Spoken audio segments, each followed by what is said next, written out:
दोस्तों जय माता दी। आज हम बात करेंगे उत्तराषाढ़ा नक्षत्र की। और सूर्य भगवान का ये नक्षत्र है और इस नक्षत्र के एक चरण में धनु राशि होती है, बाकी बचे हुए 3 चरणों में मकर राशि होती है। तो इस नक्षत्र के जातक कैसे प्रगति करें, क्या सावधानी बरतें और क्या उपाय करें जिससे उनका जीवन सुखमय हो सके, इन सब की बात करेंगे। और हम ये भी बात करेंगे नवतारा चक्र के आधार पर कि कौन सा ग्रह उनके लिए धनदाता ग्रह है और कौन सा ग्रह उन्हें हर प्रकार से प्रोटेक्ट करने वाला है।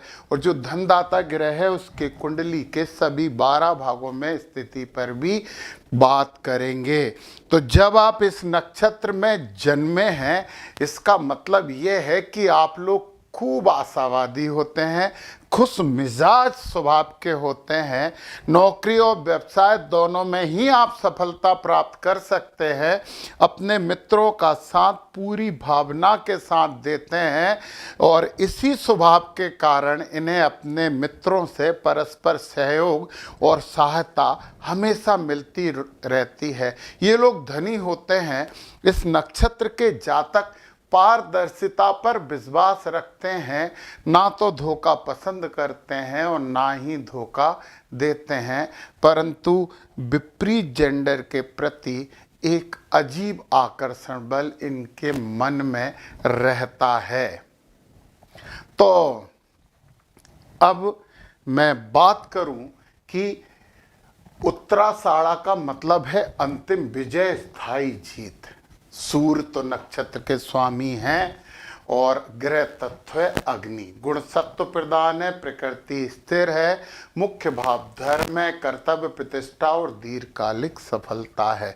चलिए इस नक्षत्र के बारे में हम थोड़ा और जानते हैं, परंतु उससे पहले बता दूं कि कृष्ण मूर्ति पद्धति और अष्टक वर्ग ये दोनों एक साथ मैं क्लास शुरू कर रहा हूँ 17 जनवरी से।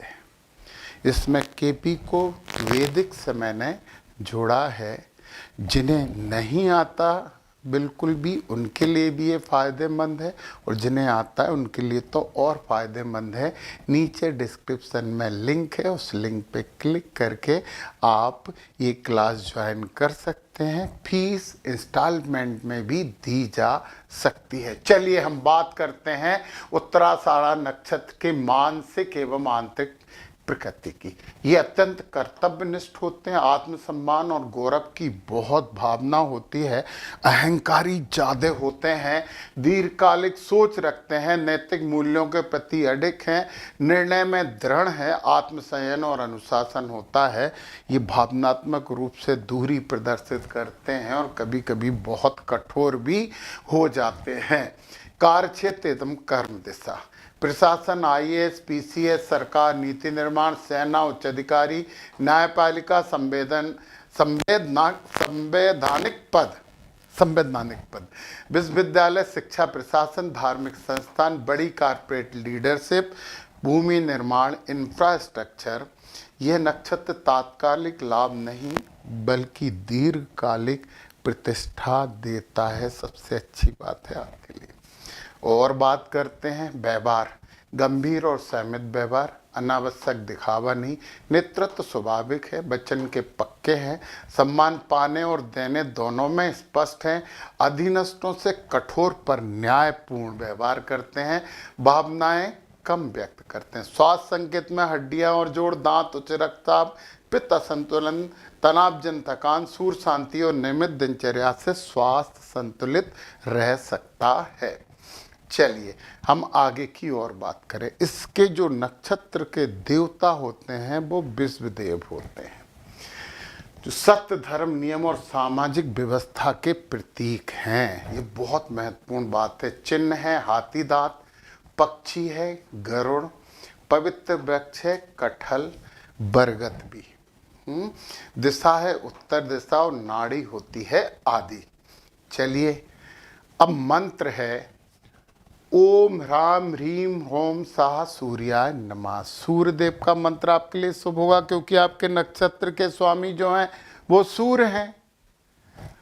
ओम विश्वे देभ्या नमः, ओम विश्वे देवेभ्यो नमः भी आप कर सकते हैं। ये मंत्र बड़ा शुभ मंत्र होगा, 108 बार रोज जप करें, और यदि आप ये कर सकते हैं तो बहुत ही अच्छा है। ओम आदित्याय विद्महे दिवाकराय धीमहि तन्ना सूर्या प्रचोदयात। बहुत आपको आत्मबल मिलेगा इस मंत्र के द्वारा। तो इस मंत्र को कर लिया करिए, स्क्रीनशॉट ले लीजिए। और अब हम बात करते हैं चारों चरणों की। तो देखिए आप, सूर्य तो हो गए नक्षत्र स्वामी, राशि धनु है पहले के लिए, तो गुरु हो गए राशि, और स्वामी भी गुरु हो गए। बहुत अच्छा चरण होता है उत्तराषाढ़ में। धनु राशि वाले बहुत प्रगति करते हैं, बहुत ज्ञानी होते हैं, बहुत अच्छे उपदेशक हो सकते हैं। शिक्षक तो इनके जैसा कोई भी नहीं होता है।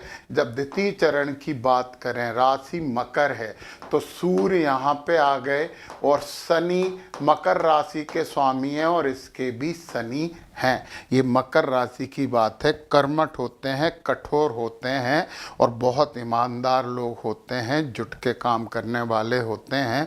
आलसीपन छोड़ें तो ये बहुत अच्छा चरण होता है। तृतीय चरण भी ऐसा ही है, उसके स्वामी भी शनि हैं। और चतुर्थ चरण बहुत अच्छा चरण होता है। ये कर्मठ भी होते हैं, ज्ञानी भी होते हैं, और इन्हें नेम और फेम दोनों चाहिए, और ऐसे काम करते हैं जिनमें इनका थोड़ा सा नाम बन जाए। ये बात हो गई चारों चरणों की। अब हम नवतारा के हिसाब से ये देख लेते हैं कि इसमें जो धनदायी ग्रह है वो है चंद्रमा। संपत नक्षत्र है, श्रवण रोहिणी और हस्त, इनके स्वामी चंद्रमा होते हैं। मतलब आपको धन कौन देंगे? आपको धन देंगे चंद्रमा, ये बात आप ध्यान रखिए।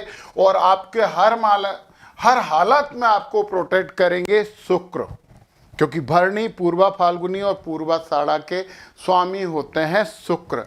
तो शुक्र हर स्थिति में आपके साथ खड़े होंगे। बस अपना चरित्र ठीक रखना, तो शुक्र हमेशा आपके साथ खड़े होंगे।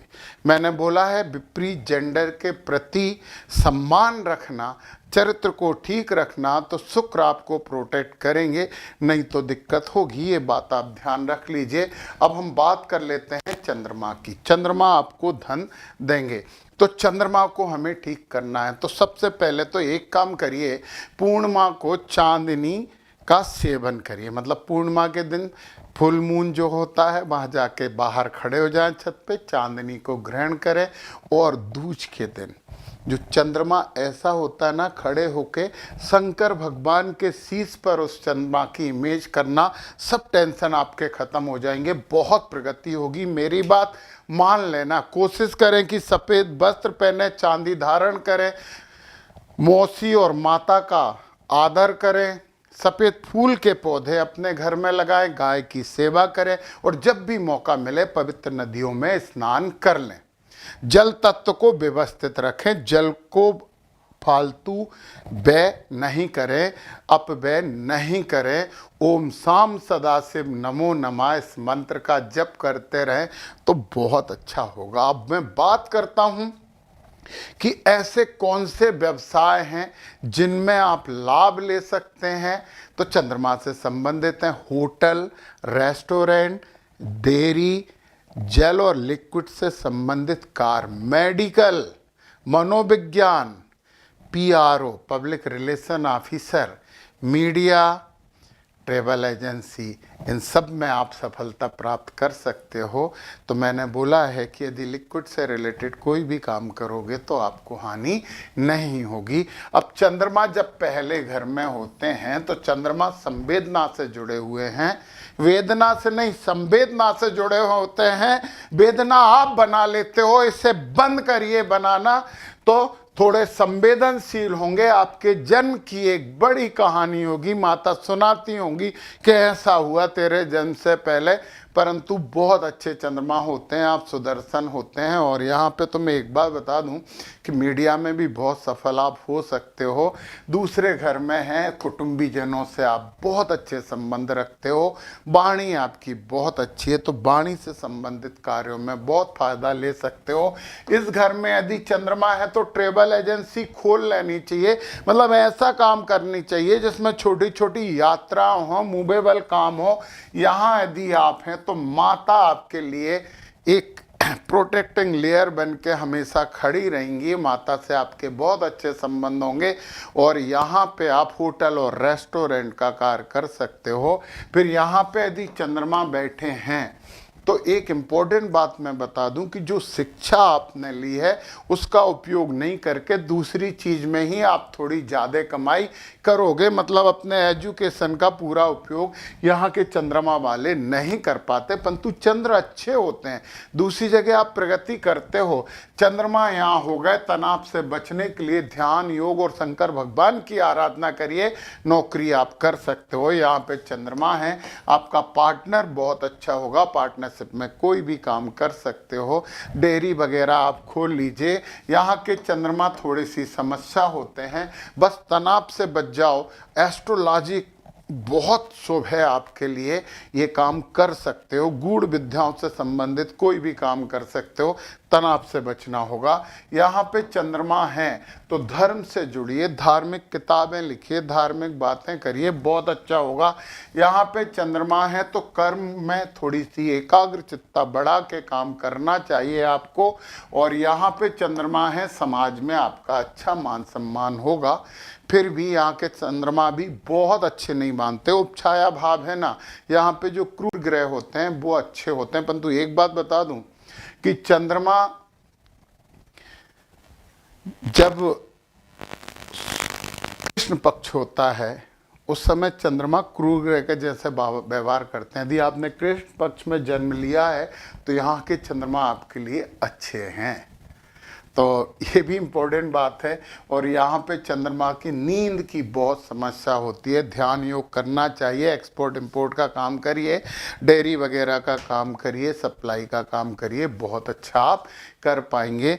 तो इस तरीके से आप अपना नक्षत्र और बेहतर कर सकते हैं। 2026 का पूरा भविष्यफल आपको चाहिए, ग्रह और नक्षत्रों संबंधित हर महीने के उपाय चाहिए, नवतारा के उपाय चाहिए, तो मैंने वो राशिफल बना दिया है, मेरे ऐप पर उपलब्ध है। नीचे डिस्क्रिप्शन में क्लिक करके अपनी राशि प्राप्त कर सकते हैं। अच्छा करिए। जय माता दी।